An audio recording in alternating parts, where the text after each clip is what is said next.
Good afternoon, friends. Today we will talk about the most relevant events in the world. The world today. G20 underway with Ukraine at fore, Zelensky says no compromise with Putin. The Group of 20 economic summit began Saturday, with the war in Ukraine set to take center stage. Host Indian Prime Minister Narendra Modi announced that world leaders had reached a consensus declaration that urges states to refrain from using force to seek territorial acquisition, but acknowledged there were different views and assessments of the situation and avoided openly condemning Moscow. Russian President Vladimir Putin is not present, while U.S. officials unsuccessfully lobbied for Ukraine's President Volodymyr Zelensky to be invited. During the summit, President Biden is expected to further address the economic consequences of the war and its impact on global food security. In Ukraine, Zelensky said there is no possibility of compromising with Putin to end the war, in an interview with CNN. The Ukrainian leader said he is willing to talk to the people who are ready to compromise, but that Putin was not one of them.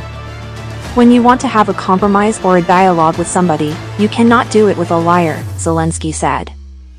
Key developments. Zelensky pointed to the death of Yevgeny Prigozhin, the former head of the Wagner mercenary group, as proof of Putin's untrustworthiness.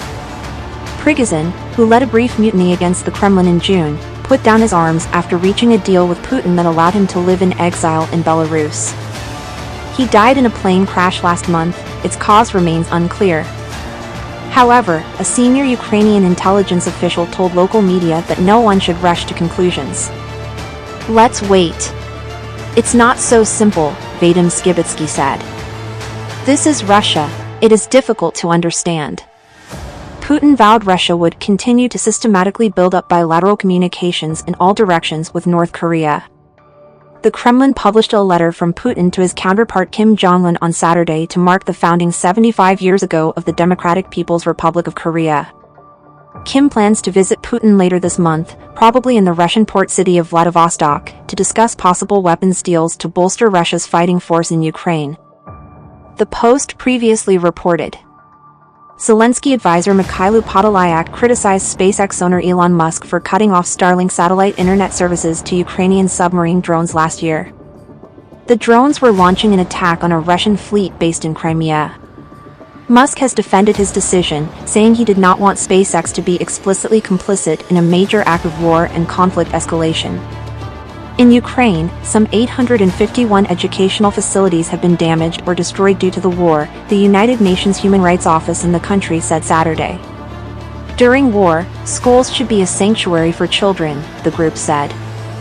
Yet in Ukraine, far too often they have come under shelling and attacks by missiles, loitering munitions and airstrikes in the wake of Russia's large-scale attack.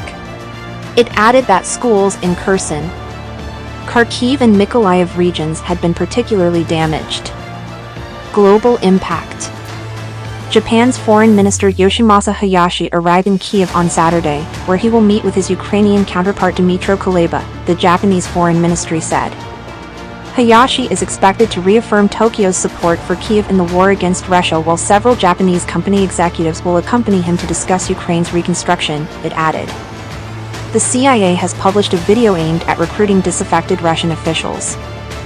The video, titled Why I Made Contact with the CIA, for myself, shows a Russian government official walking through what appears to be the snowy streets of a Russian city before entering a secured facility, and appears aimed to entice new recruits.